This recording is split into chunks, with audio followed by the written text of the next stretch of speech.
Кристофер Грант, владелец известной компании по производству автомобилей класса люкс, стоял на балконе своего большого, элегантного офиса. Мужчина с расстроенным видом держал телефонную трубку, пытаясь убедить свою невесту Скарлетт сопровождать его на важном мероприятии. Миллионер умолял. Его тон был чем-то средним между мольбой и раздражением. В тот вечер он получит международную награду за лидерство в разработке революционного двигателя, который обещал значительно сократить выбросы загрязняющих веществ, что стало гигантским шагом на пути к устойчивому развитию автомобильной промышленности. На другом конце провода Скарлетт, 30-летняя женщина, которая не очень-то любила корпоративные мероприятия, колебалась. «Я не хочу идти.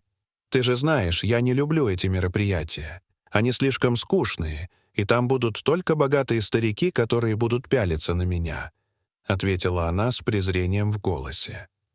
Кристофер знал, насколько важным будет этот вечер для его карьеры и будущего его компании. «Но, дорогая, это моя церемония награждения. Ты должна быть со мной», — сказал он, стараясь сохранять спокойствие, несмотря на растущее разочарование. Однако женщина была настроена решительно, и ее было не переубедить. «Я не приду. Кроме того, я уже договорилась со своими друзьями. Завтра утром мы отправляемся в Грецию. Там будет вечеринка года, и я не собираюсь ее пропускать из-за небольшой награды, которую ты получишь», — воскликнула Скарлетт, прежде чем резко повесить трубку. Разъяренный Кристофер убрал телефон и медленно вернулся в кабинет. Его взгляд упал на шелковое платье и бриллиантовый браслет, который он купил в подарок Скарлетт на этот вечер. Он подбирал каждое украшение с любовью и заботой, представляя, как потрясающе будет смотреться его невеста рядом с ним и как они будут выглядеть как пара, которая по-настоящему поддерживает друг друга и вместе празднует каждое достижение. Но это было не так. Он сел в кожаное кресло и начал размышлять о своих отношениях со Скарлетт. Они познакомились на благотворительном мероприятии около 2 лет назад. Девушка присутствовала там неохотно, поскольку была племянницей одного из крупных спонсоров. Кристофер вспомнил, как она осветила мероприятие своей очаровательной улыбкой. Поначалу все казалось идеальным, как в современной сказке. 1,5 года спустя она с трудом сдерживала радость, когда приняла предложение Кристофера о браке, и влюбленный мужчина подумал, что нашел свою вторую половинку. Однако со временем его невеста начала показывать свое истинное лицо. Кристофер был человеком, посвятившим себя не только карьере в автомобильной промышленности, но и охране окружающей среды и социальным вопросам. Он неустанно трудился над разработкой экологически чистых технологий и всегда был вовлечен в волонтерскую деятельность. Скарлетт, с другой стороны, казалось, не интересовали увлечения ее жениха. Она редко принимала участие в его благотворительной деятельности и часто критиковала благотворительные мероприятия как пустую трату денег и времени. «Ты хоть представляешь, сколько сумок я могла бы купить на те деньги, которые ты тратишь на этих грязных попрошаек?» — пожаловалась она. Мужчина все еще помнил, как она призналась, что пошла на благотворительное мероприятие, где они познакомились только потому, что ее заставил дядя. «Ты правда думаешь, что я бы пошла на это мероприятие, если бы мой дядя не заставил меня пойти? В тот день я должна была быть в Милане», — воскликнула она. Может, это была ошибка? Кристофер задумался, сидя в одиночестве в своем роскошном офисе, положив руку на голову. Неужели она никогда не изменится? Эти вопросы эхом отдавались в его голове, когда он представлял себе желаемое будущее. Друзья предпринимателя часто предупреждали его об истинном характере Скарлетт, предполагая, что ее больше интересовали его деньги и роскошный образ жизни, который он обеспечивал, чем он сам как личность. Пока он размышлял над этой горькой правдой, его размышления были внезапно прерваны. Дверь открылась. Меган, уборщица, вошла в кабинет своего босса, чтобы сделать вечернюю уборку, совершенно не обращая внимания на то, что он все еще там. Заметив его присутствие, женщина резко остановилась, и на ее лице отразилось удивление. «О, мистер Грант, я не знала, что вы все еще здесь. Прости меня. Я зайду позже», — сказала она, поворачиваясь, чтобы уйти. «О, нет, все нормально. Вы можете заниматься своей работой. Не обращайте на меня внимания», — ответил он, сделав приглашающий жест. Меган нерешительно вошла и начала наводить порядок на столе и раскладывать документы. Мужчина, наблюдавший за ней со своего стула, заметил, как осторожно и деловито она двигалась.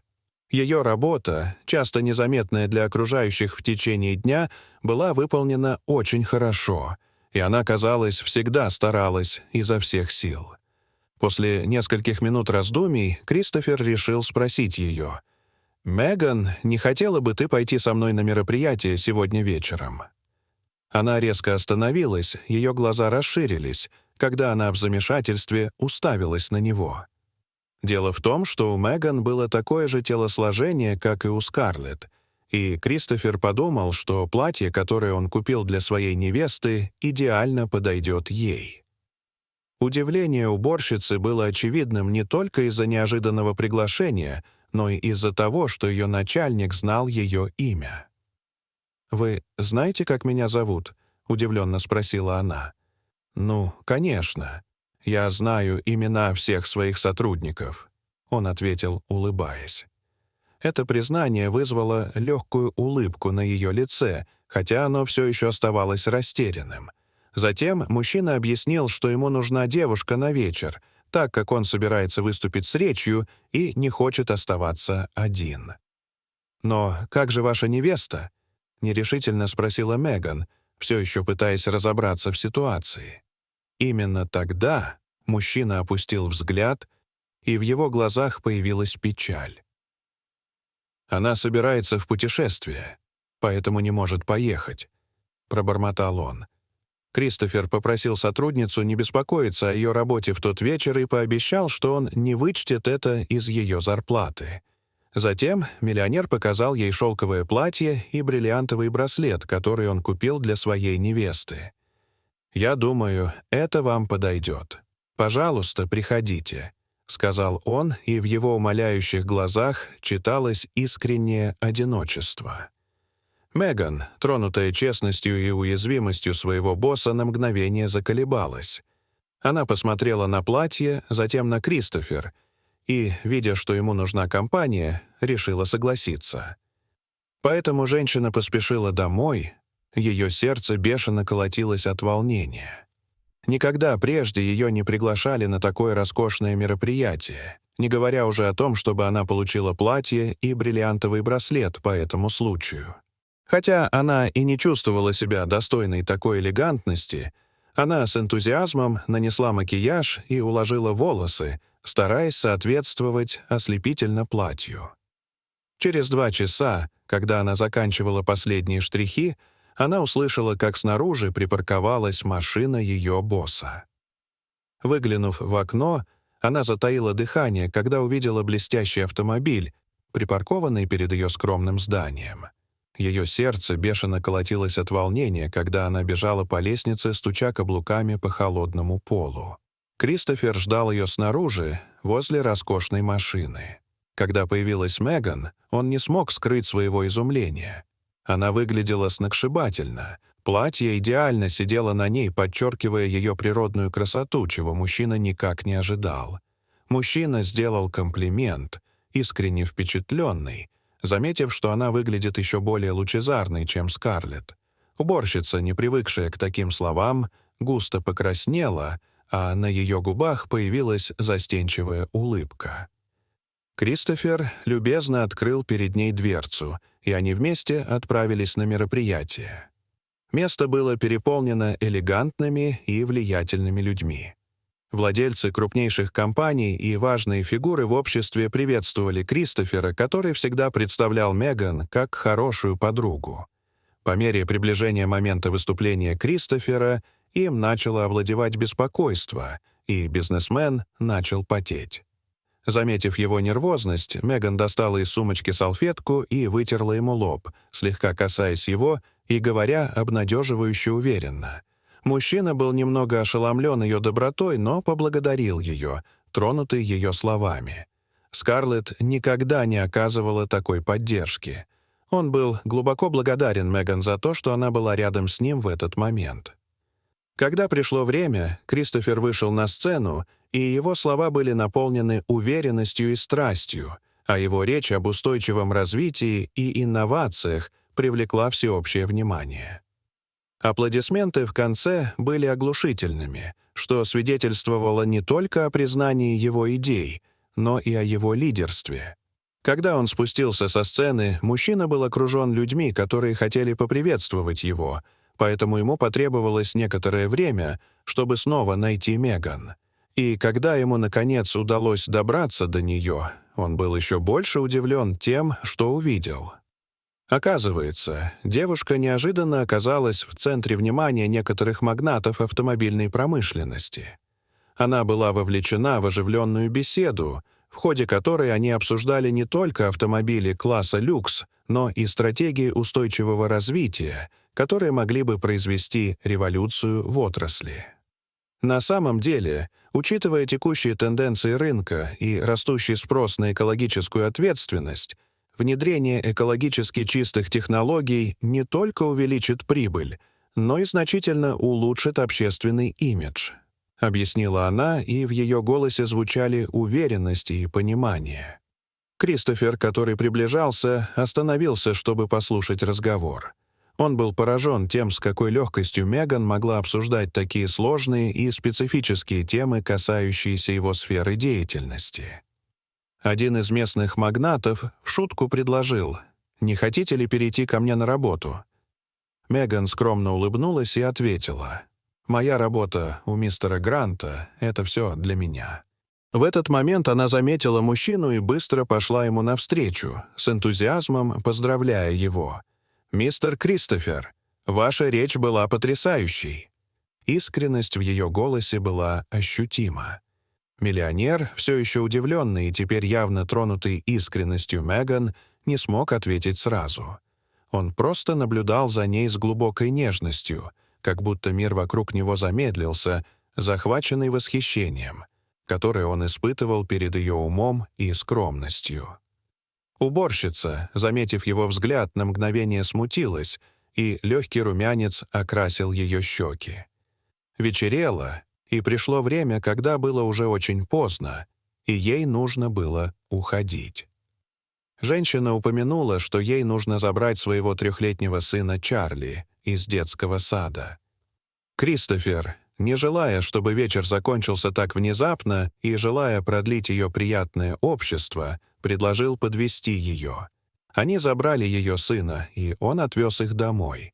Когда они приехали, бизнесмен горячо поблагодарил ее за то, что она поехала с ним и сделала этот вечер незабываемым. «Оставь платье и браслет себе. Это мой подарок», — сказал он, помогая ей выйти из машины.